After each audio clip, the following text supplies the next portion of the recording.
Boa noite a todos, bem-vindos ao nosso canal. Curta, compartilhe, que Deus te abençoe. Nessa noite nós vamos falar um pouquinho, brevemente, a respeito de José do Egito, um homem que, aos seus 17 para 18 anos, né, vivia ali com seus pais e seus irmãos, por ele já saber que um dia ele iria ser o líder não só de sua família, mas também da nação do Egito. Ele foi mal compreendido pelos seus irmãos e a gente denota que Deus ele fez com que tudo acontecesse para que José fosse levado até o Egito. Então assim aconteceu, e como bem sabemos na história, assim como narra a nossa Bíblia Sagrada, que José, ao ser levado ao Egito, em primeiro lugar, porque foi vendido, pelos seus irmãos, jogado na cisterna e vendido.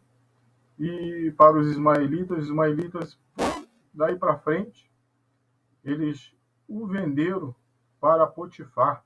E na casa de Potifar, José, por ser um homem de boa aparência, e bem educado, ele foi, assim, administrador da casa de Potifar.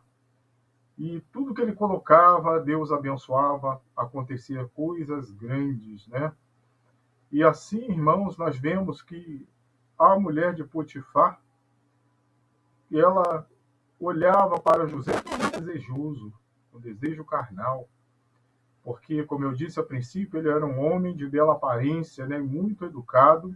Quem não queria ficar perto de José? E assim ela criou, esta paixão pela vida de José, que certa feita ela aproveitou que todos estavam saindo da casa de Potifar, e ele saindo da casa de Potifar só ficou ela e José. E ela o agarrou e queria obrigá-lo a ter relações com ele. Mas José, com suas próprias palavras, ele disse que jamais faria essas coisas ao seu senhor, que ele confiou tudo, mas não confiou a ela. Tudo estava nas mãos, tudo estava no poder de José, mas não a esposa de Potifar. Então, irmãos, e daí por diante, ela tentou agarrá-lo e ele saiu. E ela ficou, com as vestes dele.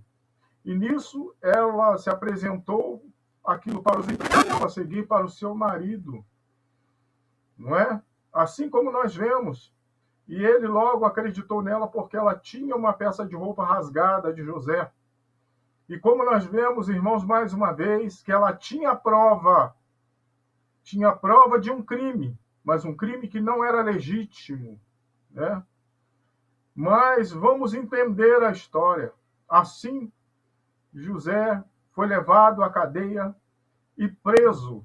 E o comandante, que era o comandante do cárcere, ele gostou muito de José e viu que ele não tinha má índole.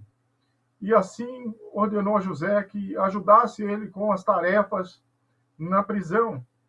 E José, assim, cumpriu o seu ofício mandado, mostrando a sua boa educação, a sua boa índole, que veio desde berço, criado pelos seus pais. E lembrando, irmãos, que ele foi o 11º filho de Jacó, mas filho dele com a Raquel, o primeiro filho com Raquel, a mulher que ele amava, a quem ele quis casar. Então, por isso, nós vemos um apego maior por José, por este fato, e todos invejavam ele até acontecer estas coisas. E tudo que José colocava a mão, Deus prosperava. Certa feita, se apresentou um padeiro e um copeiro, apresentaram para ele um sonho. Eu vou resumir para não ficar muito longa a história. E ele os deu um sonho. Ele discerniu e revelou para aqueles homens o que aconteceria com o padeiro mor, que ele ia ser, morto, e o copeiro ia ser levado de volta à casa de Faraó. E assim, quando o copeiro recebeu aquilo, José disse para ele: lembra-te de mim quando estiver na presença de Faraó. E quando se passaram 2 anos, Faraó teve sonhos. e ninguém conseguia discernir nem revelar o sonho para Faraó.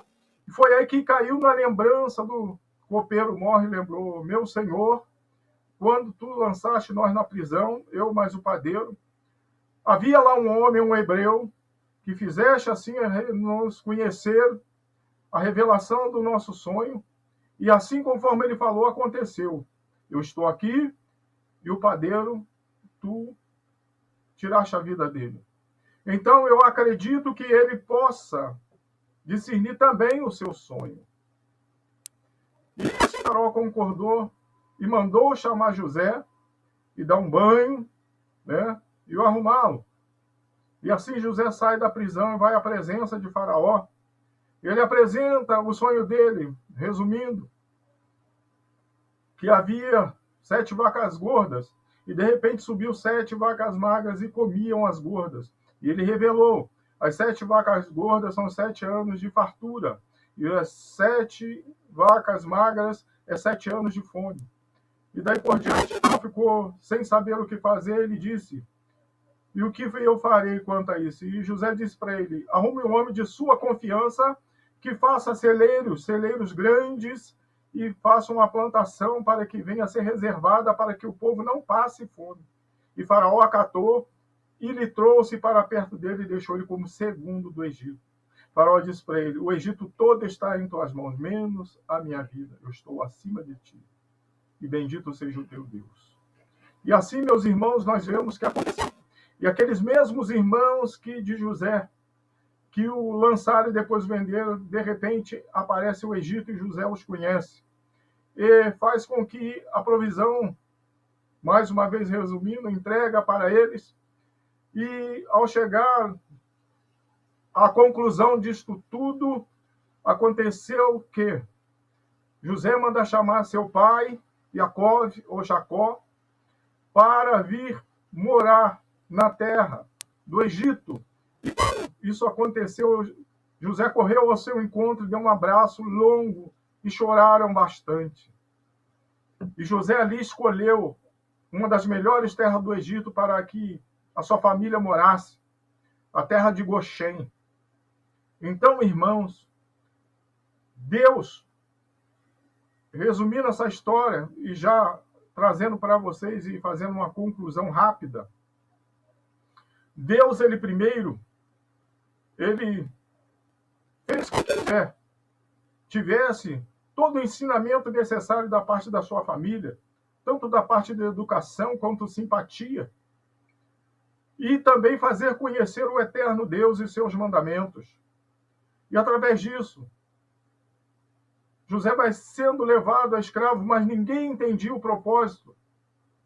Mas ele levou seu sofrimento em silêncio e foi assim para o Egito. Mas os planos de Deus não são como os planos de Deus são mais altos, são mais sublimes, mais eternos.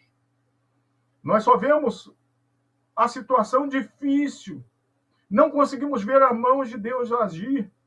O que Deus fez na vida de José, a princípio, foi doloroso, foi triste, ficar longe da sua família por longos anos, longe de seu pai que o amava tanto, que tinha o calor do seu carinho mais perto. Mas foi necessário ele sair do regaço da sua casa, de perto da sua parentela. Foi necessário para que, mais tarde, no tempo de fome, aquele mesmo que era um escravo, que foi dado como escravo, que era odiado pelos seus irmãos, Deus usa desta pessoa para poder abençoar e não deixar faltar o alimento para a sua família. Então entenda, quando as coisas se apertarem, quando as coisas ficarem difíceis, quando as pessoas virarem as costas para você ou até torcer o nariz, entenda isso, porque algo grande Deus está para fazer na tua vida, meu querido. Porque em Gênesis 37 em diante, registra uma grande história de um grande homem que depois, ele mesmo antes de falecer, ele pede para ser levado de volta à terra dos pais dele, que era a terra de Canaã. Ele sabia e entendia que ali não era a terra dele. Só era um tempo para a passagem. Queridos e amados irmãos, existem fases em nossas vidas que nós precisamos esperar o tempo se cumprir. Há tempo para todas as coisas, como diz o livro de Eclesiastes. Meus queridos e amados, aguarde com carinho, com perseverança. Sabemos que é angustiante, é duro, é difícil. Às vezes nós não sabemos e não entendemos e dizemos que não iremos suportar. Mas lembre-se, Deus está conosco em todos os nossos caminhos. Isso é o mais importante de tudo. O importante é Jesus no barco. Amém? Que Deus vos abençoe. Curta e compartilhe esse vídeo para que a plataforma que foi bom. O conteúdo dele é bom. Inscreva-se, você que não se inscreveu. E nos abençoa com a sua companhia. A sua companhia é importante para nós. O Ministério Aliança com Deus agradece por você assistir. Amém? Que eu tenho certeza que através desta palavra você está sendo abençoado, está sendo forjado para a glória